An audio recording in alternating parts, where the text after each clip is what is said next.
The Aztecs. That was the name of the most technologically advanced civilization in the Americas. We were tasked to build Tenochtitlan, the city in which the Aztecs called home. And there was one important factor. We were allowed to do it in Minecraft. But this project proved that even if the project is on the second best selling game of all time, people will still have different ideas of what the final design will look like, and that causes many problems. This isn't just a story about how we built Tenochtitlan, this is the story of how we built an argument. Quand il me prend dans ses bras, qu'il me parle tout bas, je vois la vie en rose. We hadn't even started when an argument arose. Who should do what? At first, I was doing the Temple District and Causeways, while Jacob was doing the aqueducts, Zach was doing the Chinampas, and Nameless was doing the levee and canals. But then Nameless selected the Temple District behind our backs, and after 10 minutes of uncivilized arguing, we decided to change it to Nameless doing the Temple District, Zach doing the Chinampas, Jacob doing the aqueducts, and me doing the levees, canals, and causeways. A day later, I was fed up with Nameless's constant attempts of thievery, assault, and distraction, and asked for him to be moved to a different spot in class. He then called me a bully and didn't appear in any other periods, or even the next day, so we had to change goals to fit his unpredictable schedule. Well, turns out he was actually sick that day, but he did not inform us of that for the next 3 days, so we had to work with it. So, Nameless betrayed us. But we kind of forgave him at the end, because, he was sick. But he still betrayed us. But alas, we started the build in Minecraft, and since the Aztecs believed the world was flat, we made a super flat world for bonus points. Then we had to make the marsh they lived on, so Zach and I made lines of TNT to blow up a natural-looking bowl-like shape we would soon fill with water. But first I began construction on the Temple District's main base. For the Aztecs, the land was too soft for any structure to be built on it, so instead of acting like me when I lose interest in a video and giving up, they made wooden stakes and planted them in the ground to make a sturdy base for most of their structures. So I did the same. I put dark oak logs in the ground for accuracy points, even though you'd never see them. After using coarse dirt and soul sand to make a marsh-like terrain, Zach, Jacob, and I started layering in the water. We used orange wool to make one layer for water to be planted on, then destroyed, so that the water covers the whole area. This is when the first in-game argument began: how I placed the wool.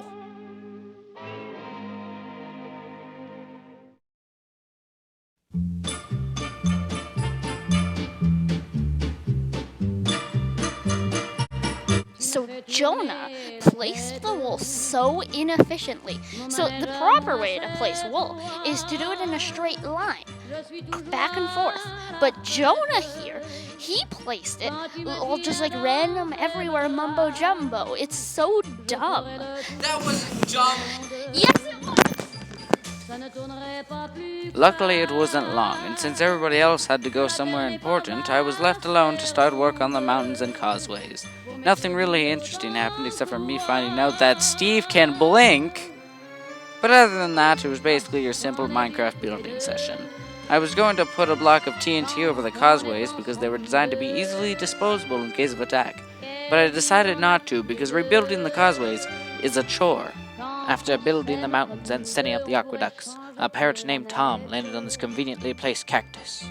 So originally, the Aztecs found this eagle on a cactus, and because eagles don't exist in Minecraft, we had to use a parrot. And after doing that, we realized that this was the point where we had to build. It was destiny. One parrot rave later, we began building the aqueducts, chinampas, and levees. Aqueducts were old-fashioned pipes that basically filtered water that came in from the mountains, which the Aztecs used to drink and bathe in. Even though Aztecs dealt with blood a lot, they were very hygienic. Jacob used cobblestone and mossy cobblestone to represent the two parts of the aqueduct. One was clean and the other wasn't. So Jacob put mossy cobblestone in one and connected them to the Temple District platform. He also added wood planks to add realism points. He used spruce trap doors on single strips of dirt, which he tilled and planted to make chinampas. So chinampas are like floating gardens, and the reason the Aztecs needed the chinampas was because there was very little land around them that was fertile. So if they put their gardens in the water, then they could use up that space that they weren't using for other things like housing and temples. I built the levee out of dark oak logs, dark oak planks, cobblestone, mossy cobblestone, and compost bins. The base was underwater and pretty basic.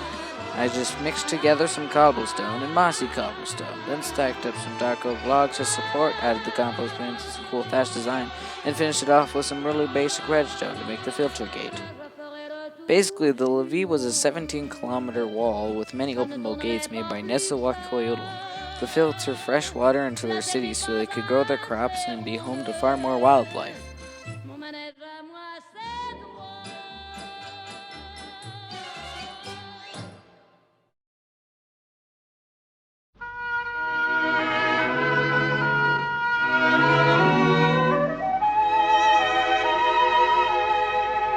At this point, we had come across a roadblock. We had been working for 8 hours, yet Nameless had not shown up, and the only big thing left to do was the Temple District. I texted Nameless, and even now when I'm writing the script on our story, he still hasn't replied. So we started building the Temple District. So we probably should have taken Jacob's advice and waited for Nameless to come, but we were kind of on a roll and the adrenaline was coursing through our veins, so we just built the Temple District. Before we started the temple, we added one more causeway, because there were 3 main causeways, and we wanted those accuracy points. Well, yeah, what did you expect? We're trying to go for highest mark here. Jack used all types of sandstone to make the temple. He gave it the simple pyramid shape, and the 2 shrines on top were made of red sandstone. He also added the sacrificial table, which they used to sacrifice people to their almighty gods. Temples were very important to the Aztecs. They used them to praise their gods and for human sacrifice. They were based off of mountains, and the biggest temple of all for the Aztecs was the Temple of the Sun. This added one more problem, though. The biggest argument out of the entire journey we had. Where does the housing go? Started by placing the houses in the Temple District. That didn't work or was accurate. The next idea was to shrink down the Temple District and turn the extra space into the housing, but that made everything look awkward. Zach left and Jacob and I looked at the possibilities to make it look nice and accurate, and we chose the design that made the temple a good size and was accurate. We planted our trusty stakes and made land, which we put the houses on, unintentionally making the canals. We continued on the details for the temple, like coating the walls with red clay, I mean blood. It was blood. Oh, by the way, I hid my secret stash of cocoa beans in the temple. Don't tell the others. I'm trying to save up for a diamond ring. For myself, not anybody else. They're just really shiny and stylish. You see, cocoa beans were used as the currency for the Aztecs back in the day for trading. Accuracy points. After laughing at a dragon's head and doing some finishing touches like villagers, armor stands, and shrines, finally we were done. At least I think. That argument's still going.